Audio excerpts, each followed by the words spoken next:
Well, here we are down a breezy Bisley, home of British shooting, to catch up with star of army shooting, Sam Gowan. Sam, thank you for having us on. Oh, we're delighted to have you on the Forces Sport podcast. Now, this time of year, we would normally be thinking about your preparation for the Commonwealth Games.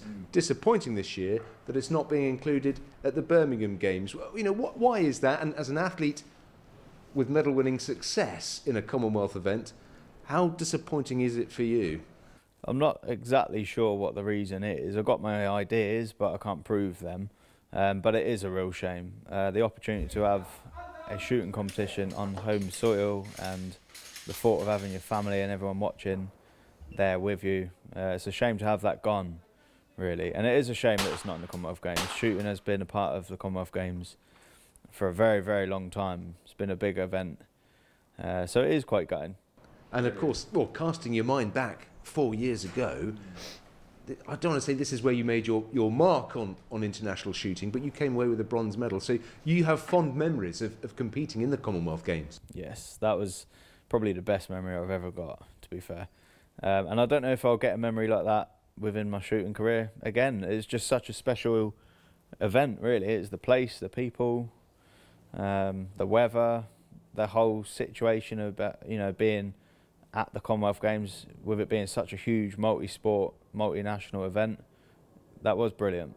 It was really, really brilliant. I should just mention that whilst we are here at Bisley, thankfully there's no shooting going on at the moment. The targets remain quiet.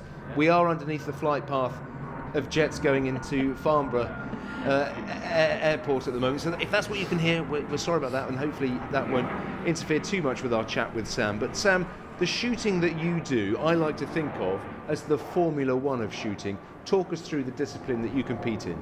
Yeah, so I compete in rapid fire pistol. It is the dynamic, fast event of pistol shooting, Olympic pistol shooting. So there's a lot more to see from a spectator point of view, and it is very, very fast. It gets really, really quick. It kind of relates to the kind of shooting that I come from, which is combat shooting. And basically the way it works, there's 60 match shots to count, but it's split down into 2 matches of 30 shots. So it's very much a sprint event as opposed to an endurance event. And in the match, you'll have a sighting series. There's 5 targets spread apart, as you can see over my shoulder. And you have to start with your arm down at 45 degrees. When the green light comes on, bring your gun up to the target, fire a shot on each target. And on those targets, there's scoring rings as well. So not only do you have to be quick and precise with your movements, you have to actually be accurate as well. After the sighting series, you'll have 2 8-second series. So the green light will stay on for 8 seconds. You've got to get a shot on each target in 8 seconds. Then you do it all again in 6 seconds, so it gets a bit quicker. And then you do it all again in 4 seconds. So when it comes to the 4 seconds, bearing in mind your arm is starting down at 45 degrees. When that green light comes on, you have around 1.5 seconds to get a good shot off onto the first target, and 0.5 seconds to fire a shot on each other target whilst being accurate.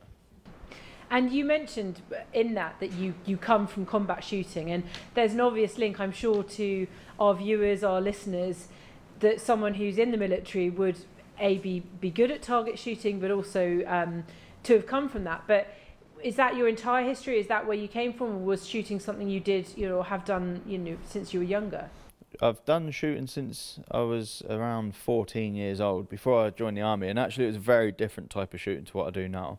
So I was in the Army Cadets, and this all started because one of my school friends who I used to go to Army Cadets with, he said to me, let's go for this shooting camp that they're running. It was over a weekend down at Longmoor Ranges, and this was with a target rifle. So for the people who don't know what a target rifle is, it's a 7.62 bolt action, bit like a sniper rifle, but with no telescopic sights. They're just small polo sights, a bit like you'd have on a biathlon rifle, for example. But you shoot that out to 1,200 yards. So it's the pinnacle of precision rifle shooting, really. You've got to calculate wind, and so depending on certain places where you are around the world, if you're near the equator shooting at a long distance, you've got to take account of things like the Coriolis effect even, which is just mad. And that's how I got started into shooting. And I remember my first shot the coach that I had at the time, Mark Davies, he's ex-military as well. He still works with the Army Cadets now. After my first shot, he just sort of looked at me and just went, "You're on my team." And that was it, really. It kicked off from there. Then the next thing I knew, I was in Canada at the GB Under-18 competition over there. And when I joined the Army, it took me around 3 years or so to start actually shooting. I was busy doing Army stuff, you know. When we were busy as a battery at the time with Rapier. So it was around 2010 that I started doing combat shooting, and it got busier and busier from there. That was good. That was good fun.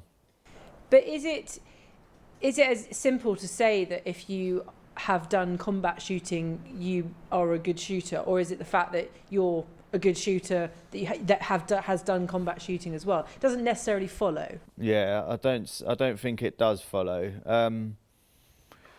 It's hard to put your finger on what makes a good shooter. I think it's having things like understanding of patience, precision, strict discipline. There's a whole new level of discipline that's got to be acquired here.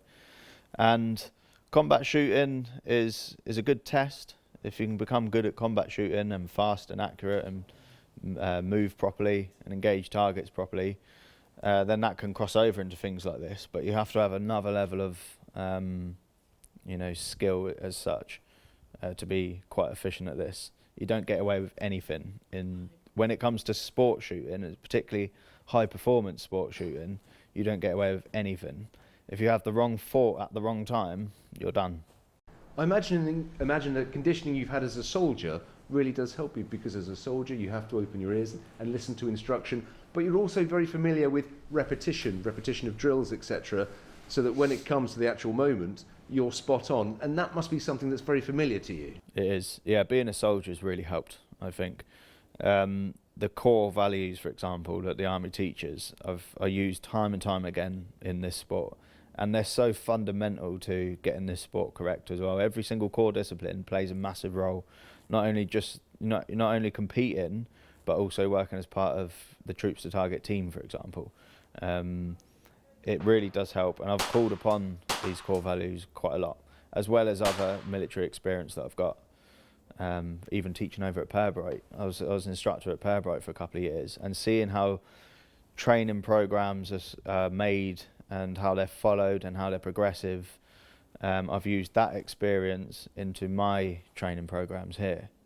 You've tasted international success at the Commonwealth Games, only fractionally missed out on glory at the European Championships a little while ago, finishing 5th in a very tight field. But what are your hopes and ambitions looking forward within the sport? Well, I'm feeling good. I'm feeling, my skill level and my mental skill level is moving forward. So that gives me a good feeling. I know there's a long way to go though. I'm competing against people who started this sport when they're like 10 years old. I started when I'm 27 or 26, so I'm miles off the mark. He's getting his excuses in now. Yeah. I'm miles off the mark yet, but it feels like it's been making good progress so far. As I said, 5th at the last World Cup, 5th, and 8th at the European Champs and 8th at the World Cup before that. So I've been making good progress. I'd like to go for Paris 2024, and it'd be really stupid to give up anytime soon. British Shooting would like me to carry on after that as well, because they see my trajectory as genuinely making it to the Olympics. I'm 15th in the world now, so we have been making good progress. And what's it like in the sort of British shooting setup? Because obviously all the sports that some of us only watch maybe once every 4 years at the Olympics or possibly the Commonwealth Games, we just see a brief snapshot of the athletes involved. But, how much do British shooting look after you? Because obviously the Army do as well. How much is that sort of shared? And how much have you taken from the coaches that you've had at Army level and at British shooting level as well? Well, with the coaching, you're always learning from all sorts of different directions. So it doesn't matter what level of coach they are, or what sort of branch they come under, whether it's troops to targets or if they're a specific pistol coach within British shooting, even if they're a shotgun coach, you always learn from different people. And British shooting, I work in real close with troops to target to help me along and to try and see how troops to target can develop in the future for bringing Section 5 pistol athletes into British shooting as well, because British shooting see us has a great opportunity for Section 5 pistol shooters. So Section 5 is, for anyone who doesn't know, is real pistols, I suppose, cartridge pistols, which are completely restricted in the UK. A civilian can't just pick up and start shooting a Section 5 pistol. They can on an air pistol, but not on a Section 5. And the great thing about being a soldier is we get Crown exemption. So we can, on day one, pick up one of these pistols on a military range and start training in these specific sports. So that puts us a step ahead against our civilian counterparts anyway. And British shooting understand this, and they want to work with troops to target to help develop this. So they've had conversations with Mick, the team manager here. British shooting have been very supportive with me. I'm now on the podium potential stage of the world-class programme. So this is the next level up sort of thing. So now I do get help by troops to target and TAS with nutrition and psychological help. But now it also opens doors within British shooting as well to help me even further. So it is a good little team. And British shooting is a great place to be. We're very much focusing recently on being a one British shooting team. So we have pistol athletes, rifle athletes and shotgun athletes, and we're really trying to bring everyone together now to learn from each other, do events with each other. And it does feel really good when you're as a team at World Cups and World Championships with the shotgun athletes. Many of them are Olympic athletes. We have, within British shooting, we have world number ones in rifle and shotgun, so we can all mix together, and it's a good atmosphere, really, really good. Good. Nice tracksuit as well. Nice tracksuit, that's the stash. The stash, Yeah. we It's love always the the most- stash, yeah. yeah. I'm interested to know about the mental application when it comes to shooting. I imagine it's a rather unforgiving sport in that if you have a bad round of shots, you can't dwell on that because you could catch up the next round. So is that down to personality, or is that something that you can be trained to think, okay, that didn't go so well, but this time I'm on the money? I do believe a lot of it is down to personality. I think by nature I'm a patient person. I think back to when I was a kid and doing all drawing. I was massively into art when I was a kid, so you have to have patience and precision for that. And I call upon that right now for my shooting. I understand the level of concentration. And recently I've been working on concentrating. It sounds weird. It sounds like when you're shooting a pistol, you should be concentrating anyway. But what you need is an extra level of concentration. It's actually, you need to be really deeply in the moment, driving the gun rather than just being a passenger seeing it sort of thing. So the level of mental application required is so high. This is a skill sport after all, as opposed to like a strength sport or a speed sport. And typically in skill sports, 95% of what you do on the day is up here. So getting that right is absolutely crucial, and that's what takes years. You've got to learn how to cope in all sorts of different situations, people watching, when things don't go right, when things do go right, to cope with that, not letting any emotions get in the way. You kind of have to be a bit of a rubber duck when it comes to this sport, not letting anything break you or phase you, which is difficult. I've not heard that, a rubber duck. Yeah, No. it's a good phrase. I learned good that one. from one of my sergeant majors in regiment. I remember when I was doing my JNCO course quite a few years ago. That was one of his phrases. What was he doing to that rubber duck Yeah, to I know. test out its strength? You can't break it, you can't drown it, you can't squash it, you can't do anything to a rubber duck. I mean, that mental application side of it is a lesson for us all because there are so many distractions now. Yeah. Youngsters these days, I include myself in this, we're addicted to our phones. We can barely sit through a game of football on the telly without checking our phones. And so that is something that we can learn from that. But you do say that there's an element of strength and conditioning in what you do, the planting of your feet and making sure that arm and eye are dead-eyed when you shoot the target. So what other work do you do away from the shooting gallery? I do a lot of things that require things like hand-eye coordination. That can even be the apps on your phone. You can get sort of... Well, that's just undone my moral judgment on How do we people. get back to Full House? I'm not going to lie, I'm completely human. I get distracted by phones Right. and TVs and bad habits and all sorts of stuff. But when it's time for me to turn it on and concentrate, that's what I need to get to, that zone, that little bubble. But yeah, outside of the range, I use things like phone apps because they can be a good...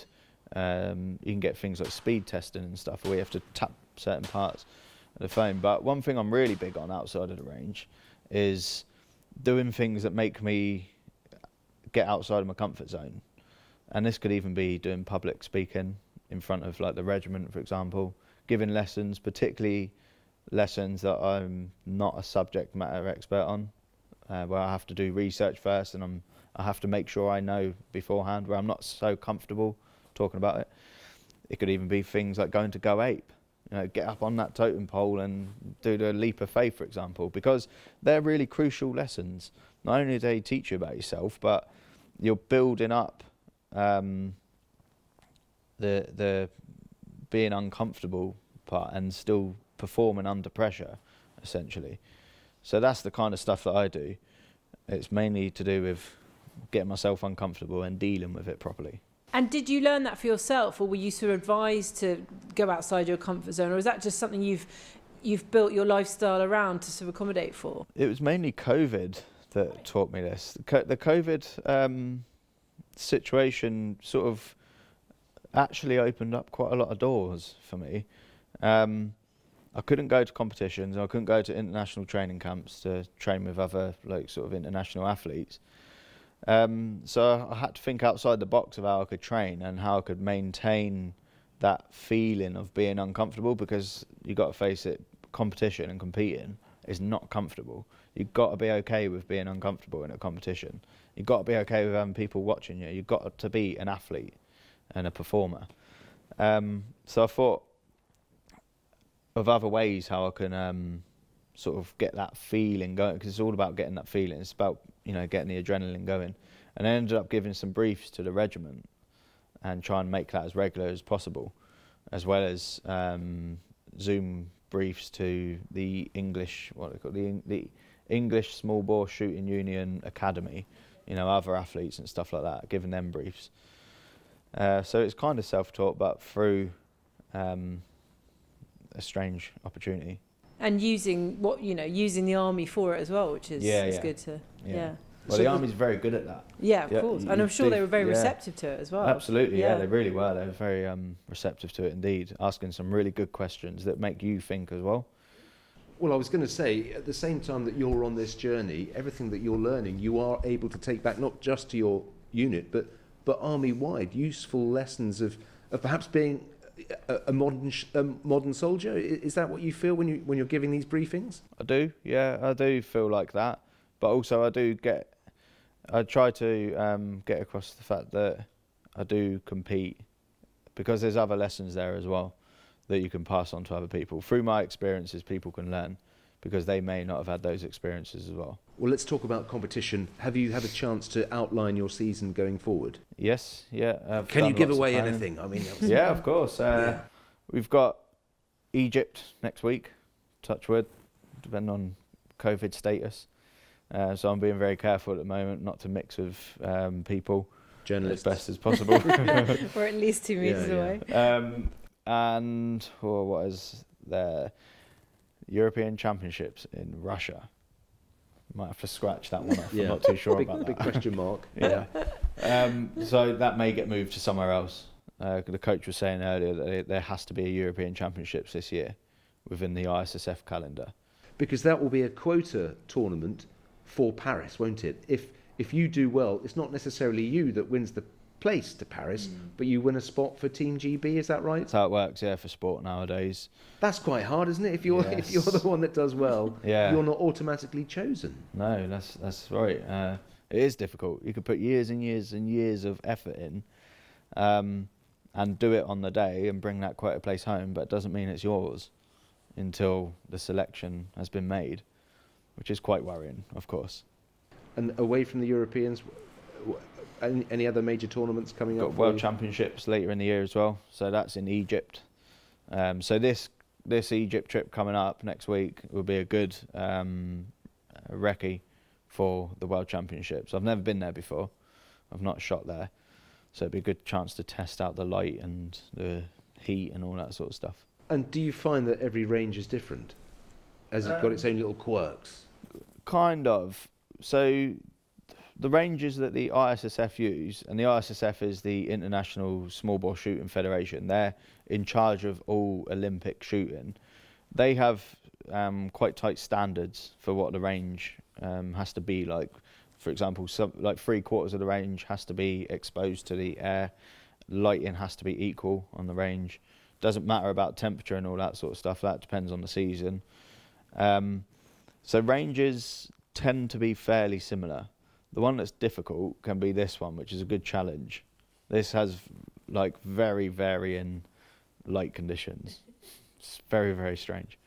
Even now I can see there's sort of sunlight on half the target. And, and that's not very the hard other to deal with. Yeah. So does that dictate at what time of the day that you can practice, that you can shoot, that variable light? It has done in the past, yeah, because especially in the summer times or spring, because when the sun moves over, as you can see in the background, half of the targets are dark and half of them are light.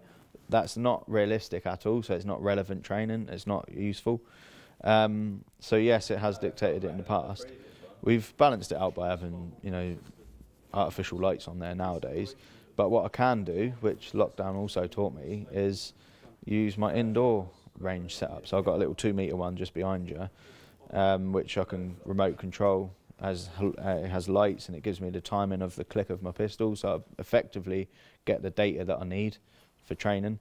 So if the light isn't so good for me to use, or if it's just far too cold to be able to move precisely, we've got to bear in mind, like, it's not a case of just man up and get on with it. We're trying to be so precise with our movements. Then I can just sort of vary between in here and out there, sort of thing. In there and out here. That's the one. We can edit that bit. Yeah. How much is it, I'm always interested to know how much it takes over your life, in that it's not like having a job. It has to be a passion in a way. How much has it taken over your life, and how much of your family and friends become, for the want of better words, shooting geeks because of you being involved and you being successful, and then wanting, because it's kind of sport you need to watch and know about, otherwise you'd have no idea how well you're doing. Yeah, well, in this country it isn't so televised, but in other countries it's a massive sport. But shooting has 100% taken over my life. It is, it's the thing that people know me for, and they always have done, to be fair, even before I was on Troops to Target, so I have no problem with that, and it really is my passion. Without sounding too strange, it feels like it's what my calling is in some ways. Like, when I've got the pistol in my hand and I'm looking down the sights, that's where I should be in some ways. I do feel quite selfish because it does have to take over your life, just like any athlete. If they're trying to be one of the very best in the world, it's going to take over your life. You have to give it 100% all the time. Well, that answer leads quite nicely onto my final question is, what is it about this sport that you love so much? Are you able to sum it up? I think recently, where I've been working on concentration, I think that's what it is for me. It's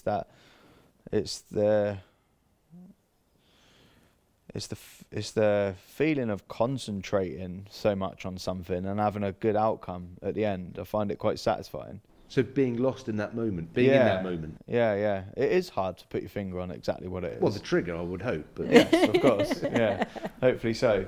And that can be a problem sometimes. Sometimes mess that up. Yeah.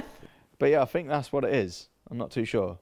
And it's like everyone has a natural sort of talent or a thing they love. Well, doing. I'm still searching for mine. Eating. You're It'll running be out of there. time, Yeah. Jules. And on that, my final question, and it kind of takes us back to when you were talking about the mental aspect, because Jules brought up the fact that, I mean, every sport has a certain mental aspect to it, because, as you say, you have to be ruthless and selfish to kind of get to as successful as you have been. But we talked to a table tennis player last week, and she was saying, I was commenting on the fact that it's quite a metronomic sport, and she was saying that she kind of gets in the zone, and it's sort of, does that zone apply to shooting? But you've kind of gone into it even deeper, and you've really researched the concentration zone. But do you have to be? You obviously have to be in that zone. But does that help your mental health as well, to know that if you go to that place, then you're happy, and I feel like it does, yeah. I feel like, because it seems to be, you can use it in other situations as well, other things that require concentration or to be done properly first time. I would say our sport has its similarities even with table tennis. You have to be in the zone just like you would in here. You have to be quite metronomic just like you would here, because we have rhythm and all that kind of stuff, and everything has to flow and be in synchronised with everything else that you're doing. If it doesn't, it all unravels and you just put shots all over the target. It has its similarities, and I do think it has a benefit for mental health. Because it's a zone, it feels like I can get out of the normal noise that's going on and everything else that's going on, all the clutter, and just get into this bubble when I want to. Yeah. When I want to shoot properly. Great. Sam, thank you very much for talking to us, and good luck in Egypt. Thank you very much indeed. Yeah. Thank you. Should be good, hopefully.